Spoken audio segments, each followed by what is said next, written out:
Assalamualaikum warahmatullahi wabarakatuh. Apa kabar sahabat muslim? Semoga Anda selalu dalam keadaan sehat, diberkahi, dan dalam lindungan Allah. Hari ini, fikih dan hukum Islam akan berbagi kisah inspiratif dan penuh hikmah, yaitu tentang hukum Islam tentang potong tangan bagi pencuri. Hukum potong tangan bagi pencuri dalam Islam seringkali menjadi sorotan dan perdebatan, baik di kalangan umat Islam sendiri maupun di luar komunitas muslim. Ketetapan ini bersumber dari Al-Quran, tepatnya dalam surah Al-Ma'idah ayat 38, yang menyatakan bahwa laki-laki dan perempuan yang mencuri harus dipotong tangannya sebagai bentuk hukuman dari Allah. Ayat ini menjadi dasar hukum hudud, yaitu jenis hukuman yang telah ditetapkan secara tegas oleh syariat dan tidak dapat diubah secara arbitrer oleh manusia.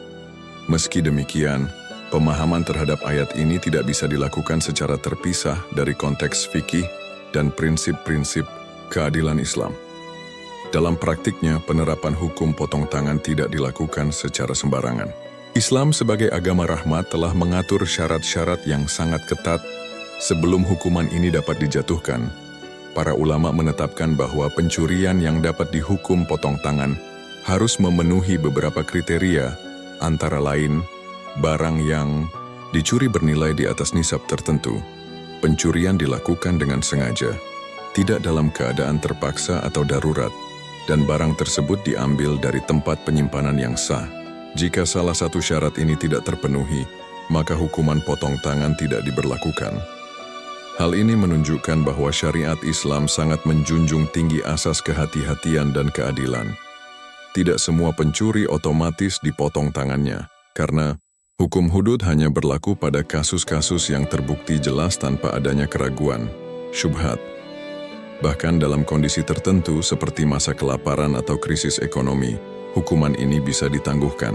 Contoh paling terkenal adalah tindakan Khalifah Umar bin Khattab yang menangguhkan hukuman potong tangan pada masa paceklik, karena beliau menilai bahwa masyarakat mencuri bukan karena kejahatan, melainkan karena kebutuhan mendesak yang tak terpenuhi.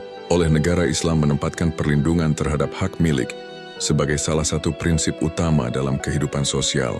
Oleh karena itu, pencurian dipandang sebagai kejahatan serius yang dapat merusak tatanan masyarakat. Hukuman potong tangan bukan hanya bersifat retributif, tetapi juga preventif, dengan tujuan menciptakan efek jera dan menjaga stabilitas sosial. Dalam sistem hukum Islam menjaga 5 maqasid syariah, tujuan utama syariat, yaitu agama, jiwa, akal, keturunan, dan harta, menjadi landasan utama. Hukuman terhadap pencurian berada dalam kerangka menjaga harta masyarakat dari kezaliman dan kekacauan. Meskipun terdengar keras bagi sebagian orang, hukuman ini sebenarnya sangat jarang diterapkan dalam sejarah peradaban Islam karena syarat-syaratnya yang sangat ketat. Dalam banyak kasus, ketika pencuri menunjukkan penyesalan yang tulus dan mengembalikan barang curian sebelum kasusnya disidangkan, maka hukuman potong tangan gugur. Islam senantiasa membuka ruang taubat dan perbaikan bagi setiap pelaku dosa, termasuk pencuri. Ini menunjukkan bahwa hukum Islam bukan hanya soal hukuman, tetapi juga soal pembinaan dan pengembalian moral individu ke jalan yang benar. Perbedaan pandangan antar mazhab juga menunjukkan bahwa hukum ini terbuka untuk diskusi, ijtihadi dalam hal pelaksanaannya. Para ulama dari mazhab Hanafi, Maliki, Syafi'i, dan Hanbali berbeda dalam hal nilai nisab dan teknis pelaksanaan hukum tersebut. Ini menegaskan bahwa penerapan syariat selalu melibatkan pemahaman kontekstual dan tidak boleh dilakukan secara kaku atau lepas dari realitas sosial yang dihadapi oleh masyarakat. Oleh karena itu, pemahaman terhadap hukum potong tangan tidak bisa dilepaskan dari prinsip-prinsip besar dalam Islam, seperti keadilan, kasih sayang, dan pencegahan kerusakan. Ketika hukum hudud seperti ini dijadikan simbol kekerasan atau dijalankan secara ekstrim tanpa pemahaman fikih dan maqasid syariah, maka akan terjadi penyimpangan terhadap tujuan syariat itu sendiri. Islam tidak menganjurkan kekerasan, tetapi mengajarkan disiplin sosial yang berlandaskan kasih sayang dan tanggung jawab bersama. Kesimpulannya, hukum potong tangan dalam Islam adalah bagian dari sistem hukum yang bertujuan melindungi masyarakat, bukan sekadar menghukum individu. Ia lahir dari ketetapan ilahi, namun penerapannya harus melalui proses hukum yang adil, transparan, dan penuh pertimbangan.